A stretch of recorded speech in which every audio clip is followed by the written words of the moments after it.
ভালোবাসার ইট পড়া মন্ত্র, ভালোবাসার ইট পড়া মন্ত্র।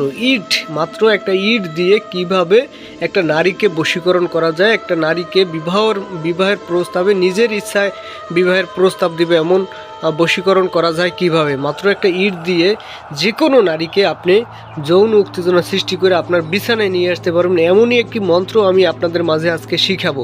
অনেক নারী আছে যেমন পুরুষের টাকা পয়সা সম্পর্ক করছে, প্রেম করছে, সম্পর্ক করে টাকা পয়সা খাইয়ে চলে গেছে, এখন তাকে বিবাহ করতে চাচ্ছে না এবং বিবাহ করতে না চাইলে তার সাথে কথাই বলে না, ব্লক মাইরা টাকা পয়সা খেয়ে চলে গেছে।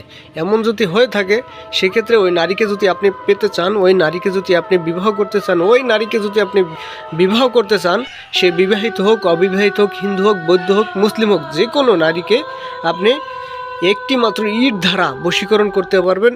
এমন ভিডিও ইউটিউবে মানে নিয়ম কানুন সহকারে কেউ দিবে না। আর আমার নিয়ম কানুন অনুসরণ করে যদি কেউ কাজ করে, কোনো কাজ বিফলে যাবেন না আশা করি, ঠিক আছে। এরকম কেউ প্রমাণও দিতে পারবে না যে আমার নিয়ম অনুসরণ করে কাজ করে বিফলে গেছে, এরকম কেউ বলতে পারবে না, ঠিক আছে। এরকম কেউ বলতে পারবে না। যদি এরকম হয়ে থাকে স্ক্রিনে দেওয়া নাম্বার আছে, যোগাযোগ করে আমার কাছে যা খুশি তাই বলেন। যাই হোক, ভিডিওটা শুরু থেকে শেষ পর্যন্ত দেখবেন। বর্তমানে যদি আপনারা কোনো অনলাইনে কোনো তান্ত্রিক কবিরাজদের থেকে কাজ করাইছেন বা ইউটিউবে ভিডিও দেখে দেখে কাজ করছেন, কাজ হয় নাই, তান্ত্রিক কবিরাজদের দিয়ে কাজ করাইছেন, কাজ হয় নাই, টাকা পয়সা নষ্ট করছেন, প্রতারিত হয়েছেন, এরকম যদি হয়ে থাকে ভিডিওটা আপনাদের জন্যই, শুরু থেকে শেষ পর্যন্ত দেখবেন। বর্তমানে দেখা গেছে ইউটিউবে হাজার হাজার ভিডিও আছে, হাজার হাজার কবিরাজ আছে, তাদের ভিতরে সবাই কি ভালো না, অনেক আছে প্রতারক, কিছু আছে ভালো আংশিক, হয়তো 100-র ভিতরে 90-95 জন প্রতারক, ভালো 5 জন থাকে। ভালো 5 জন থাকলেও একটা সাধারণ মানুষ ওই ভালো 5 জনের ভিতর একজনকে পাওয়া বড় মুশকিল হয়ে যায়। তাই বলছি, নিজের কাজ নিজে করবেন, কোনো তান্ত্রিক কবিরাজ প্রয়োজন নাই, নিজের কাজ নিজে করবেন। কোনো তান্ত্রিক কবিরাজকে টাকা পয়সা দিয়ে নষ্ট করতে হবে না, ঠিক আছে। আজকে ওপেন চ্যালেঞ্জ দিয়ে বললাম, কোনো তান্ত্রিক কবিরাজকে টাকা পয়সা দিয়ে নষ্ট করতে হবে না, আপনার নিজের কাজ নিজে করবেন। কিভাবে করবেন সম্পূর্ণ প্রসেস আমি দেখাই দেবো, শিখাই দেবো, বুঝাই দেবো।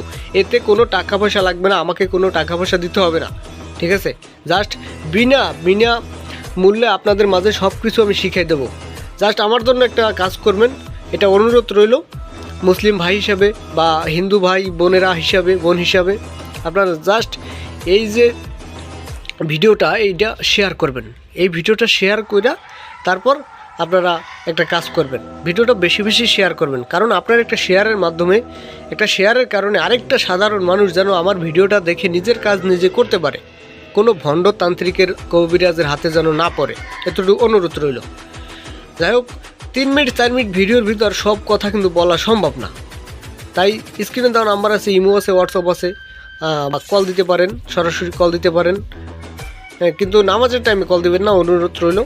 কল দিয়ে সম্পূর্ণ প্রসেস জেনে শুনে তারপর অনুমতি নিয়ে তারপর কাজ করবেন, 100% কাজ হবে। যদি কাজ না হয় স্ক্রিনে দেওয়া নাম্বার আছে, যা খুশি তাই বললেন, ঠিক আছে, যা খুশি তাই বললেন। যাই হোক, আজকের মন্ত্রটা আমি দেখাই দেব। মন্ত্রটা দেখেন, নিয়ম সহকারে আজকে দেখাবো। এই যে ভালোবাসার ইট পড়া মন্ত্র, এটা মন্ত্রের ভিতরে ফলানার পুত, ফলানার, এখানে ওই ছেলের নাম, ছেলের বাবার নাম বসবে, আবার ফলনির ফলনির স্থানে ওই মেয়ের নাম, মেয়ের মায়ের নাম বসবে। মন্ত্রটি স্বয়ংসিদ্ধি আছে, আপনারা জাস্ট মুখস্থ করবেন, মুখস্থ করার পরেই আপনি কাজ করতে পারবেন। নিয়মটা হচ্ছে, নিচে দেখেন, ইট খোলা থেকে কাঁচা ইট শনিবার বা মঙ্গলবার চুরি করে আনবেন। চুরি করে আনিয়া এই মন্ত্রটা 21 বার পরে 21টা ফু দেবেন ওই ইটের উপর, কাঁচা ইটের উপর। তারপর এটা আপনারা চুলায় গাইড়ে দিবেন, অথবা চুলা না থাকলে গ্যাসের উপরে রাইখা প্রতিদিন 5 থেকে 7 বার তাপ দিবেন, ঠিক আছে। তাহলে ওই কাঙ্ক্ষিত ব্যক্তি, ওই কাঙ্ক্ষিত নারী আপনার বশীভূত হবে, আপনার প্রেমের জ্বালায় ছটফট করে, আপনার ওই আগুনের তাপের মতো ছটফট করে আপনার কাছে চলে আসবে। এমনই একটি মন্ত্র, খুব পরীক্ষিত, বহুবার পরীক্ষিত। এটা আমি যাদেরকে দিয়েছি তারা নিরাশ হয় নাই, আপনারাও কাজ করে দেখতে পারেন, ইনশাল্লাহ কাজ হবে, আশা করি কাজ হবে। যাই হোক, যদি কোনো কিছু বুঝতে না পারেন এবং আমার কথায় যদি কষ্ট পেয়ে থাকেন তাহলে ক্ষমা সুন্দর দৃষ্টিতে দেখবেন। আর কোনো কিছু বুঝতে না পারলে স্ক্রিনে দেওয়া নাম্বারে যোগাযোগ করবেন। ভালো থাকবেন, সুস্থ থাকবেন। আসসালামু আলাইকুম।